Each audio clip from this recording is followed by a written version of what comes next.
स्वतःला वेळ द्या. बघा, आयुष्य खूप सुंदर आहे. हे आत्ता मिळालंय ना, मस्त जगून घ्या. सगळं करा, काही सोडू नका. परत परत करा, काही होत नाही, आपलं आहे करायचं. पण बरेच जण म्हणतात मोडेल पण वाकणार नाही. मोडल्यानंतर तुमची शून्य किंमत होते, तुम्हाला कोणीही किंमत देत नाही. 35-40 नंतर तर तुमचं शरीर सतत मिस कॉल द्यायला सुरुवात होतं. इथं हे दुखतंय, तिथं ते दुखतंय, हे केलं पाहिजे, ते केलं पाहिजे, किंवा तणावात आयुष्य आपण जगतो. तुमच्या एका वयाच्या मर्यादेनंतरची जी ताठरता आलेली आहे ती कमी करून लवचिकतेकडे जाणं म्हणजे योग आहे. तुमचं हृदय असेल, तुमचा श्वास असेल, याच्यावर नियंत्रण ठेवणं, त्याची काळजी घेणं, प्रत्येक हृदयाच्या स्नायूंना ऍक्टिव्हेट करणं. कारण जे जे मोडलेले असतात किंवा घरात असतात बघा, त्यांना भेटायला पण कोणी जात नाही. तुमचं पोट जर चांगलं असेल, तुमचं पोट व्यवस्थित साफ झालं, तुम्ही जे जे खाल ते जर पचलं, तुम्ही काहीही खा,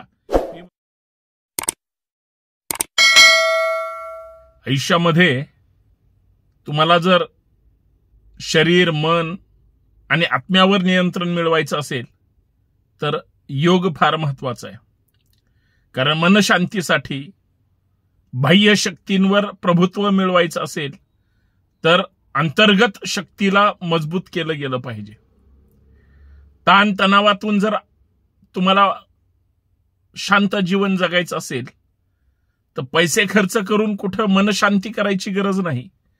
स्वतःसाठी काही वेळ काढला तर तुम्ही मनशांतीच्या माध्यमातून, ध्यानधारणेच्या माध्यमातून स्वतः दिलेला वेळ हा तुम्हाला एक सुंदर आयुष्य जगण्यासाठी तो साथ देतो.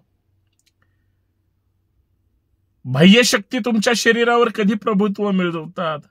ज्यावेळेस अंतर्गत शक्ती तुमच्या क्षीण झालेल्या असतील किंवा त्या तुमच्या नियंत्रणात नसतील. बघा, शरीराला मिळणारा ताण, स्नायूंना मिळणारा ताण, विचारांना, डोक्याला बसणारा ताण हा तुमच्या काही अंशी फायद्याचा असतो, पण काही अंशी तुम्ही त्याला सवय लावली पाहिजे. हे सहज होतं का? तुम्ही वेळ दिला तरच तुम्हाला एखादी गोष्ट मिळते. तुम्ही वेळ नाही दिला तर ती गोष्ट शक्य आहे का? आपल्या शरीराची एक रचना आहे आणि शरीराच्या रचनेमध्ये प्रत्येक गोष्टीला काहीतरी गरजेचं आहे. म्हणजे पोटाला तुम्ही जर अन्न नाही मिळालं किंवा नाही दिलं तर तुम्ही कुठलीही गोष्ट करू शकता का? नाही.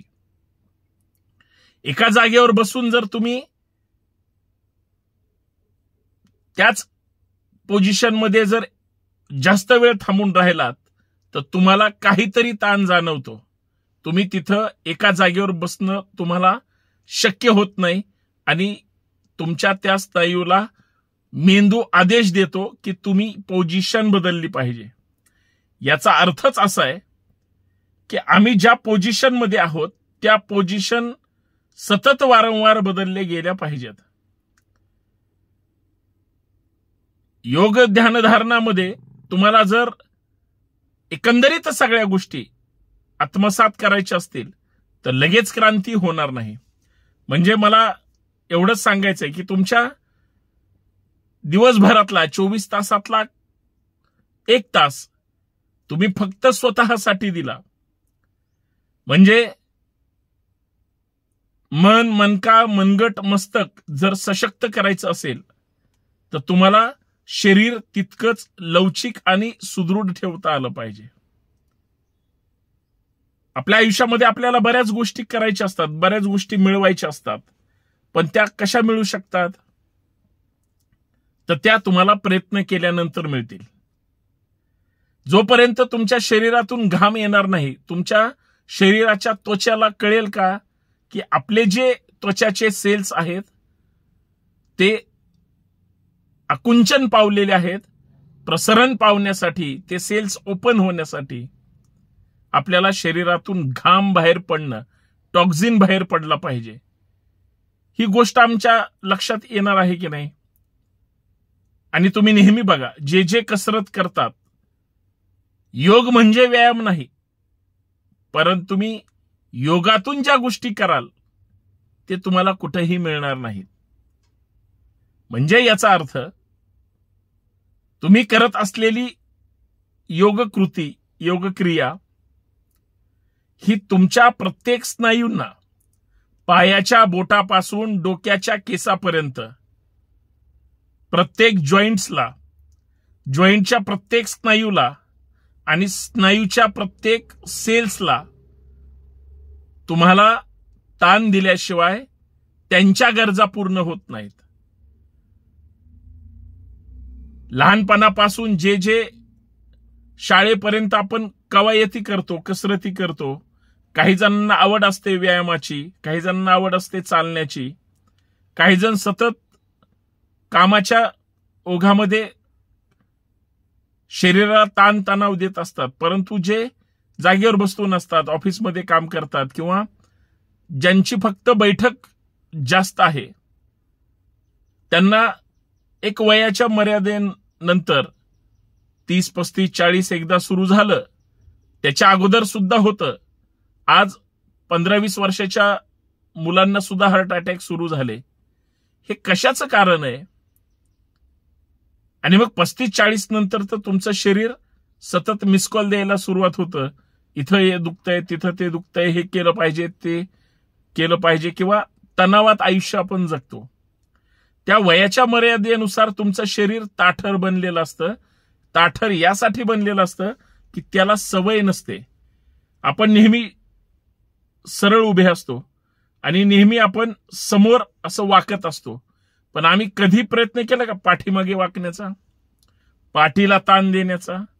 करून पहा. पाठीच्या मणक्याला जी गरज आहे ती तुम्ही कधीच पूर्ण केलेली नाही. म्हणून गाडीचा प्रवास किंवा वेगळ्या वेगळ्या बैठकीमध्ये त्याच पोझिशनला सतत बसत राहणं, म्हणजे पाठीच्या कुणाला मणक्याला गॅप असतात, कुणाला अजून मानेच्या मणक्याचा गॅप असतो, त्रास असतो. पण हे जर तुम्ही ते ताठर शरीर झाल्यामुळं लवचिक करण्याचा प्रयत्न केला तर तुम्हाला अजून त्याच्यामध्ये चांगलं वाटतं. आणि बरेच जण म्हणतात मोडेल पण वाकणार नाही. मोडल्यानंतर तुमची शून्य किंमत होते, तुम्हाला कोणीही किंमत देत नाही. वाकेल पण मोडणार नाही. तुम्ही चिरंतर टिकून राहू शकता आणि तुम्हाला किंमत मिळते. काय या शब्दामध्ये अर्थ आहे? तुमच्यामध्ये जेवढी चांगली लवचिकता असेल, तुम्ही जेवढं फ्लेक्झिबल असाल, तेवढं तुमच्यासाठी महत्वाचं आहे. आणि म्हणून योगामध्ये तेच होतं.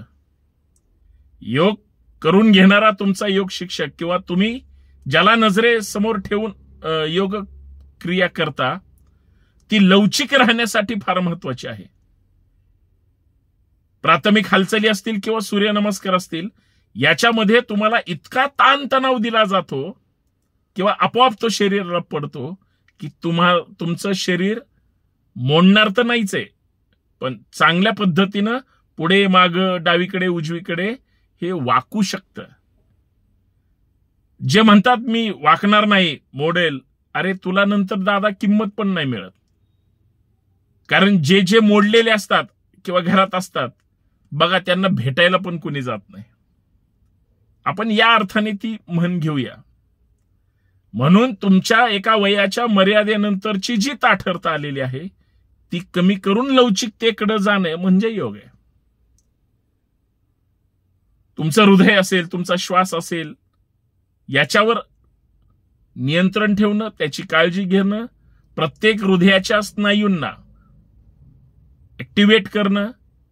कारण बघा, तुम्ही एखाद्या भागात राहता, तुमच्या आसपासची एक 10-20 घरं असतात. तुमचं घर जर निरोगी ठेवायचं असेल, आनंदी ठेवायचं असेल, हसत खेळत ठेवायचं असेल, तर आपला लोकसंपर्क असतो. आपण शेजाऱ्या पाजाऱ्यांशी हसून खेळून बोलतो. आपण जर घरातून बाहेर गेलो आणि बाहेरून घरात आलं, आपल्याला कोणीही विचारलं नाही किंवा नाही विचारलं तर एकटे पडतो. तसंच हृदयाचं आहे. तुम्ही जर इतरांना बोलायला लागले तर तुम्ही आनंदी राहता. तसं हृदयाच्या आसपासचे स्नायू जर ऍक्टिव्ह राहिले, हृदय जर निरोगी राहिलं, तर तुमचं अख्खं शरीर हे अत्यंत चांगलं राहू शकतं. तुमचं पोट जर चांगलं असेल, तुमचं पोट व्यवस्थित साफ झालं, तुम्ही जे जे खाल ते जर पचलं, तुम्ही काहीही खा, मी म्हणतो तुम्ही योगा प्राणायाम ह्या गोष्टी करायला सुरुवात करा आणि तुम्ही काहीही खा. बघा, तुमची पचनक्रिया जर चांगली असेल, तुमच्यासारखा सुखी आनंदी आणि एकदम फ्रेश माणूस कोणीच नसेल. तुमच्या चेहऱ्यावर ते प्रतिबिंब जाणवतं. मित्रांनो, या व्हिडिओच्या माध्यमातून तेवढंच करा.